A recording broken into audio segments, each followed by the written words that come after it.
20 years of excellence. Sun International Institute of Tourism and Management.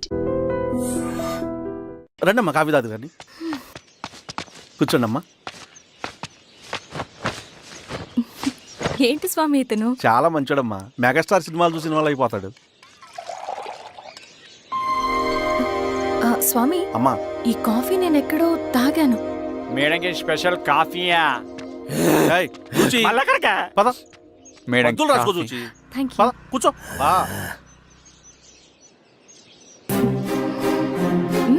Coffee బాగుంది.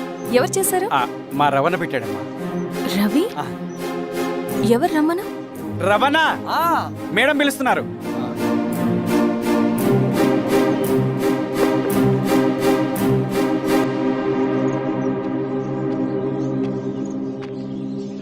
ఇతనే రవణ. శిరీష మీరా? రవి నువ్వేంటి ఇక్కడ? కాఫీ బాగుందా? చాలా. అది కాదు రవి, నువ్వు ఇక్కడ? ఈ హోటల్ మనోల్దే. మన ఫ్రెండ్స్ అందరు బాగున్నారా? చాలా బాగున్నారు. అవును మీరేంటి ఇక్కడ? ఏమైంది అన్నా అన్నా ఏమైందన్నా? అన్నా లే అన్నా. స్వామి త్వరగా కార్తీ. జాగ్రత్త. అన్నా త్వరగా పట్టిది అన్నా. అన్నా త్వరగా పోనీ.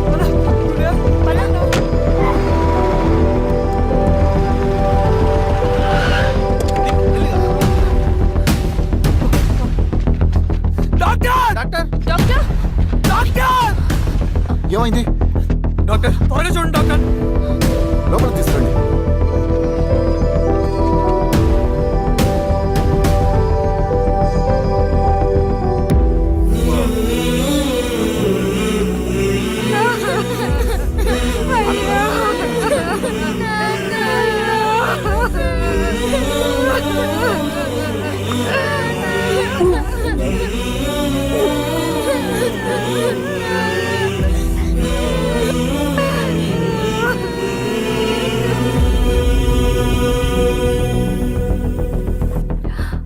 ఎలా ఉంది డాక్టర్? డాక్టర్ చనిపోయాడమ్మా.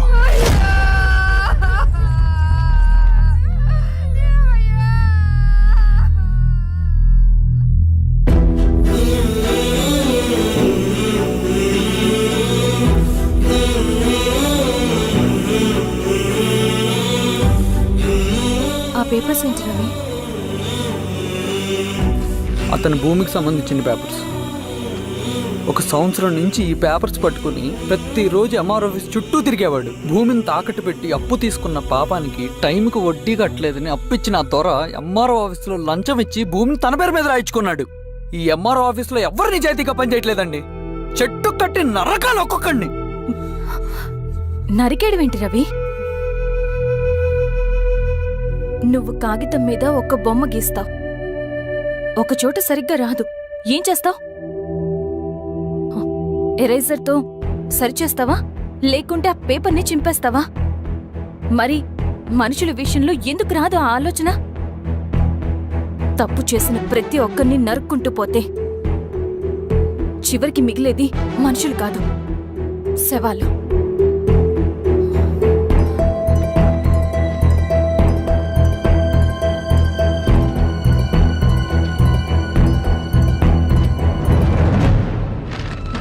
పదరవి రా.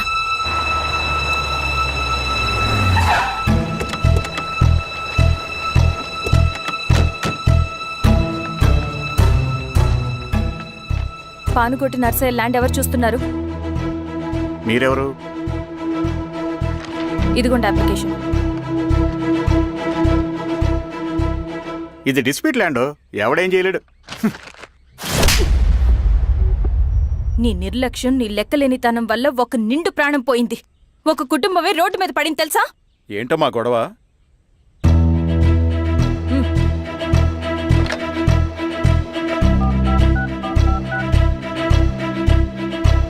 Hello sir.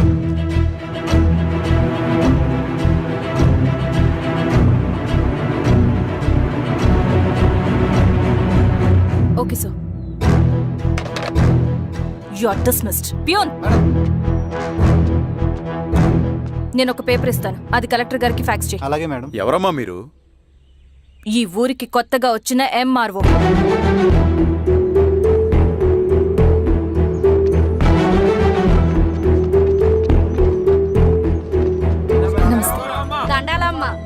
మీ పరిస్థితులు నాకు తెలుసు. పని చేస్తేనే మీకు పూట గడుస్తుంది. పనులు మానుకుని మీరు ఈ ఆఫీస్ చుట్టూ తిరగాల్సిన అవసరం లేదు. మరి ఎట్టాగమ్మా? నేనే మీ ఊరొస్తాను. ఆ రోజు అరగంట వీలు చూసుకుంటే చాలు, మీ పని పూర్తయిపోతుంది. దండాలమ్మా.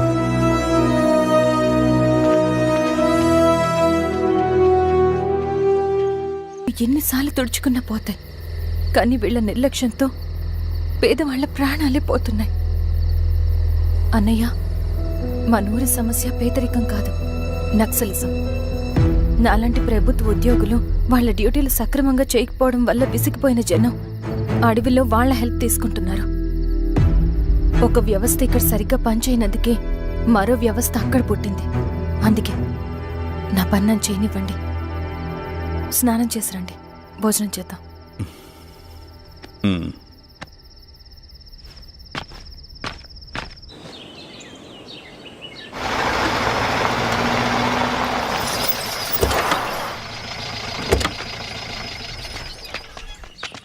నమస్కారం అమ్మా.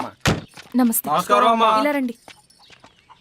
మీ ఊరు నుంచి కొందరు ఎంఆర్ఓ ఆఫీస్లో అప్లికేషన్స్ ఇచ్చారు.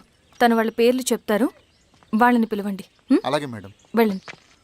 Madam, coffee.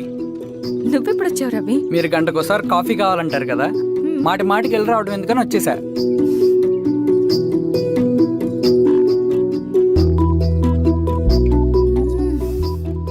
రవి, ఈ కాఫీ కోసమైనా నేను పెళ్లి చేసుకోవచ్చు. అదేంటి అలా అనేసారు? That's a compliment. భలే వారండి బాబు.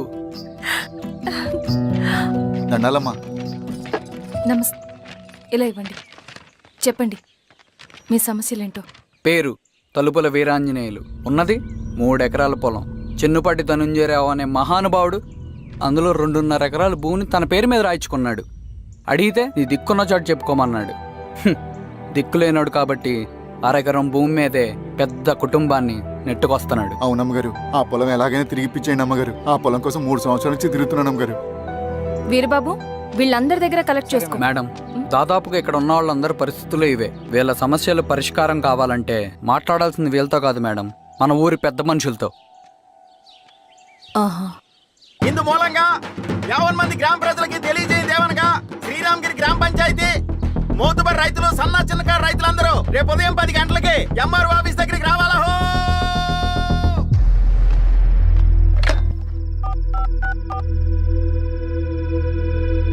హలో, ఎవరు? నమస్తే బాబాయ్, నేను ఈశ్వర్ రెడ్డి. ఎలా ఉన్నావు? బాగున్నా. చెప్పు బాబాయ్, శిరీష్ ఎంఆర్ ఆఫీస్లో భూ సమస్యల గురించి రేపు మీటింగ్ ఏర్పాటు చేసింది. ఈ విషయం మన వాళ్ళంతా ఎలా తీసుకుంటారో అర్థం కావట్లేదు. అందుకనే మీకు ఫోన్ చేశాను. శిరీష్ చెప్పింది చేయండి, అదే మనకి కలిసి వస్తుంది. సరే బాబాయ్, ఉంటాను.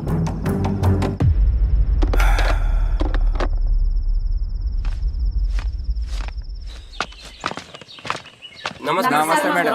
నమస్తే అమ్మా. కూర్చోండి. పొలాల్లో పండిన పంట కోతకొచ్చినా ఈ రోజుకి ఒక్క గింజ కూడా తెగకుండా పక్షులకు, పందికొక్కలకు ఆహారంగా పోతుందంటే దానికి కారణం ఇది. ఈ ఊరికి పట్టిన దౌర్భాగ్యం మీరు చేసిన అక్రమాల చిట్టా. కడుపు మంటతో ఉన్నవాళ్లు మీరు చెప్పిన కూలీకొచ్చి ఎందుకు పనిచేస్తారు? దౌర్జన్యాలు చేసి దిక్కున్న చోట చెప్పుకోమన్నారు. ఇప్పుడు ఆడవే వాళ్ళకి దిక్కైంది. అది ఎవరి తప్పు? మొత్తం 100 ఎకరాల పైచిలుకు భూమి వాళ్ల దగ్గర దౌర్జన్యంగా లాక్కుని ఇన్ని సంవత్సరాలుగా మీరు అనుభవిస్తూ ఉన్నది. మీ అంతట మీరుగా తిరిగిచ్చేస్తారా, లేదా చట్టం ఎలా పనిచేస్తుందో మీకు చేసి చూపించమంటారా? అలా చేయండి మేడం. నువ్వు ఆగవే నరసింహులు, ఏం చేయాలో మా ఎంఆర్ఓ గారికి బాగా తెలుసు.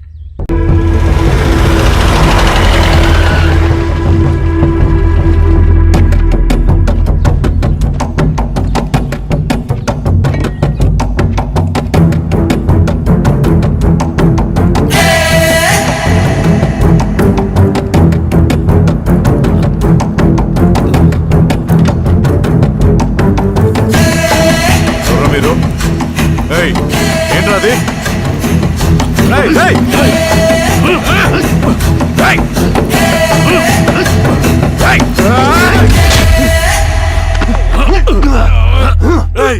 ఎవరు మీరు? ఏం కావాలి? ఏయ్! ఏయ్!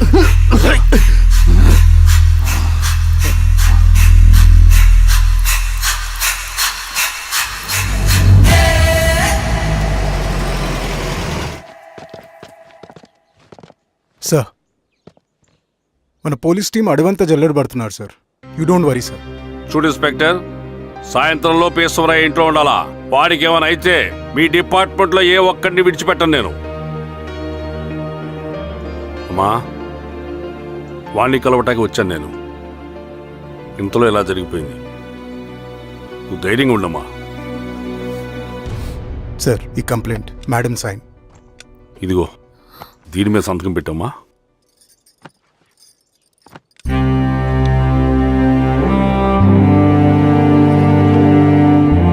వెళ్ళండి, ముందే అబ్బని చూడండి. సార్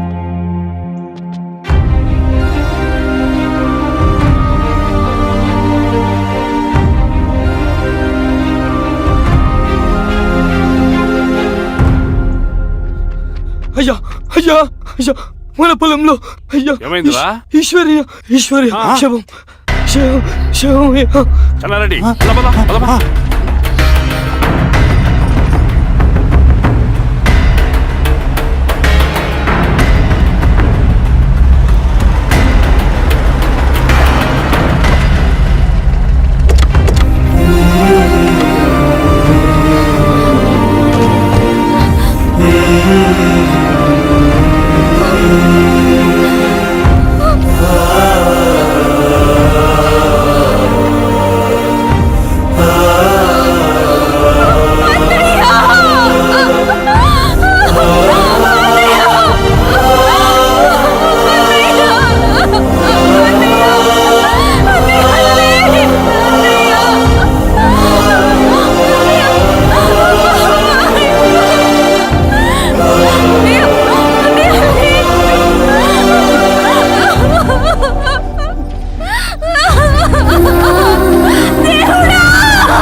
అలాగే సార్.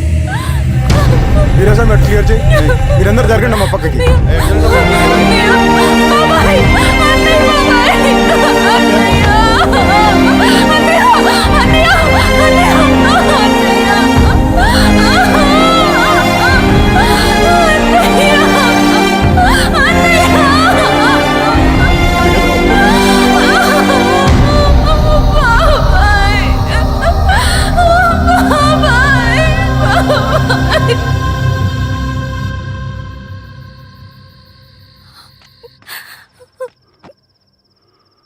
ఊరుకో అమ్మా, ఊరుకో.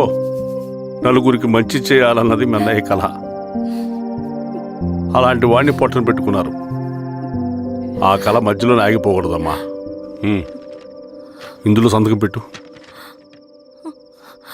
బాబాయ్, మీ అన్నయ్య ఆత్మ శాంతించాలంటే నువ్వు ఈ పని చేయక తప్పదమ్మా. కానీ బాబాయ్, నేను ఈ పరిస్థితుల్లో. అమ్మా, పరిస్థితులు చక్కబడాలంటే మనం పవర్లో ఉండాలి. ఇదిగో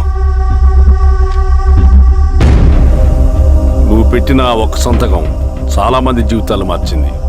నువ్వు పెట్టబోయే ఈ సంతకం ప్రజాస్వామ్యాన్ని బతికిస్తుంది. పెట్టమ్మా.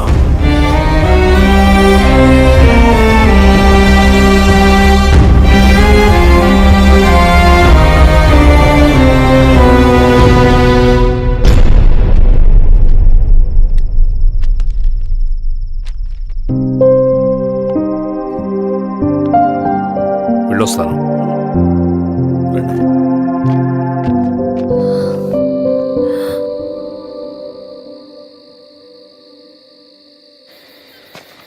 లాల్ సలాం కామ్రేడ్. లాల్ సలాం. వినపాక మండలం జెడ్పీటీసీ అభ్యర్థిగా సురేషారెడ్డి. రవిని పిలిపించు. లాల్ సలాం కామ్రేడ్. లాల్ సలాం. ఎంఆర్ఓ శిరీష ఈ ఎలక్షన్ నుంచి తప్పుకోవాలి. ఏం చేయమంటావు అన్నా? శిరీషని ప్రజాకోర్టులో హాజరుపరచాలి. అది నువ్వే చేయాలి. అన్నా ఎక్కడికి పోతున్నాం మనం? సమసమాజ స్థాపన వైపుకు, బలహీనుని బానిసగా మార్చి దోచుకోవాలనుకునే బలవంతుడు గుండెలు చీల్చే వైపుకు, అభయం ఇచ్చే ఎర్ర జెండా నీడ వైపుకు. రవి, అందుకే ఎలక్షన్ జరగకూడదు. గెలిస్తే మనమే గెలవాలి. డబ్బు, కులం, రాజకీయ కండబలం, సానుభూతి ఓట్లు గాని గెలవకూడదు. ఈశ్వర్రెడ్డి హత్య జరిగింది కాబట్టి ఈసారి శిరీషకి హై సెక్యూరిటీ ఉంటుంది. జాగ్రత్తగా డీల్ చేయి.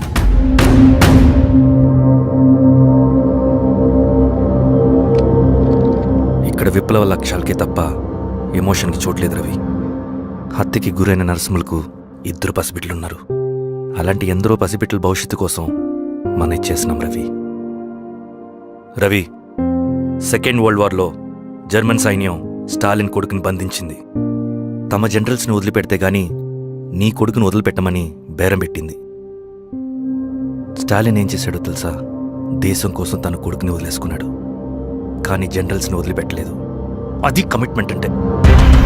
అదే కమిట్మెంట్ నీకు మన ఉద్యమం పట్ల ఉంటే వెళ్ళి శిరీషను తీసుకురా.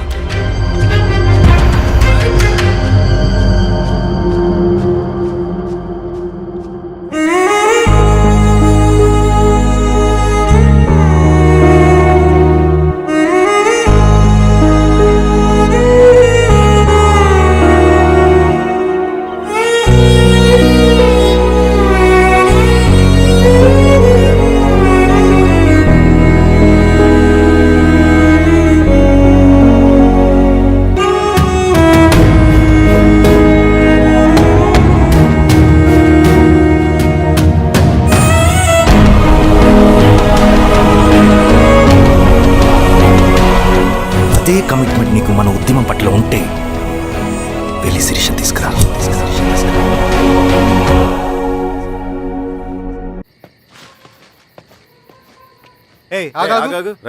సార్, రవి మనోడేరా? వెళ్ళు. అమ్మా, భోజనం తీసుకురమ్మంటారా? నాకేమొద్దు.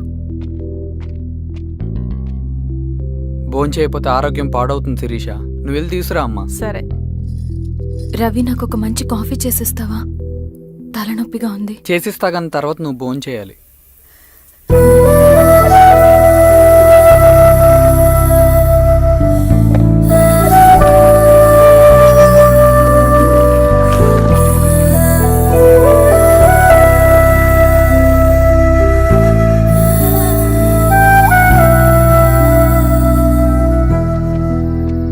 మీరేంటిలా? మంచినీళ్ళ కోసం వస్తున్నాను. ఓ, లోపల ఉన్నాయి, పదండి.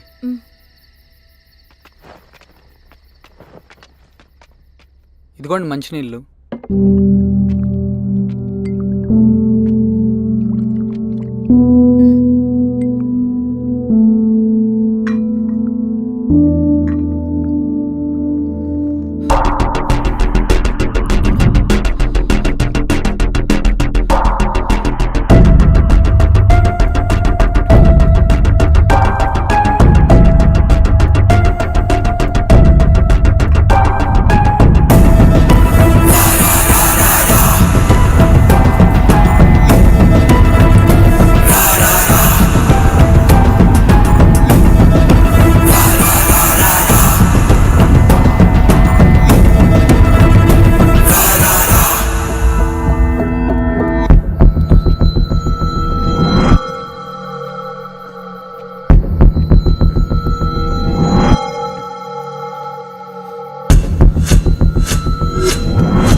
ఏమైంది సార్? సార్ ఏమైంది సార్? సార్